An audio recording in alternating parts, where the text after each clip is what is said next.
బంజారా సేవా సంఘం all India Banjara సేవా సంఘం నిజామాబాద్ శాఖ అధ్యక్షుడిగా నూతనంగా ఎన్నికైనటువంటి గౌరవనీయులు పెద్దలు బాబురామ్ నాయక్ గారు, మరియు అదేవిధంగా ప్రధాన కార్యదర్శిగా ఎన్నికైనటువంటి గంగాధర్ గారు, మరియు మోపాల్ మండల అధ్యక్షులు శంకర్ నాయక్ గారు, మరి అదేవిధంగా మా సోషల్ మీడియా ఇన్ఛార్జ్ తమ్ముడు సురేష్ గారు, వీళ్ళ ఆధ్వర్యంలో మొట్టమొదటిసారి ఫస్ట్ ప్రెస్ మీటింగు ఏర్పాటు చేయడం జరిగింది.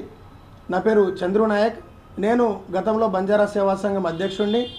ఈ ఎలక్షన్లో నేను తప్పుకోవడం జరిగింది.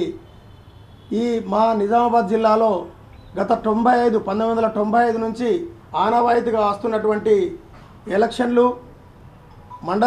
మొట్టమొదటిగా గౌరవనీయులు మా రంజిత్ నాయక్ రచించినటువంటి ఒక రాజ్యాంగము బంజారా రాజ్యాంగం.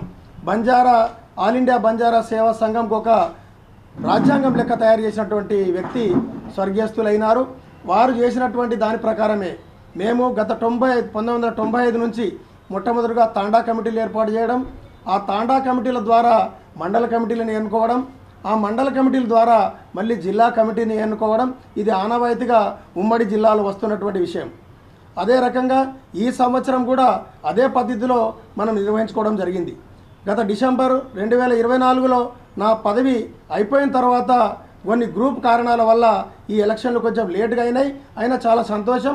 ప్రజాస్వామ్య పద్ధతిలో దాదాపు 25 మండలాల అధ్యక్ష కార్యదర్శులతో మేము ఈ మీటింగ్ను ఏర్పాటు చేసి 25 మండల అధ్యక్ష కార్యదర్శులతో మేము ఈ ఎలక్షన్లు జరుపుకోవడం జరిగింది. ఈ ఎలక్షన్లో పోటీ తీవ్రంగా ఉంటే అందరినీ ఒప్పించి మెప్పించి గ్రూపులకు తగాదాలు ఇవ్వకుండా మేమంతా ఏకగ్రీవంగా చేసుకొని గౌరవనీయులు బాబురామ్ గారిని ఎన్నుకోవడం జరిగింది. ఎందుకు ఎన్నుకున్నాం బాబురామ్ అంటే రాజకీయాలకు అతీతంగా ఈ సంఘం అనేది, బంజారా సేవా సంఘం అనేది రాజకీయాలకు అతీతంగా ఉన్నటువంటి సంఘము, ఒక పార్టీకి అనుబంధం లేనటువంటి సంఘము.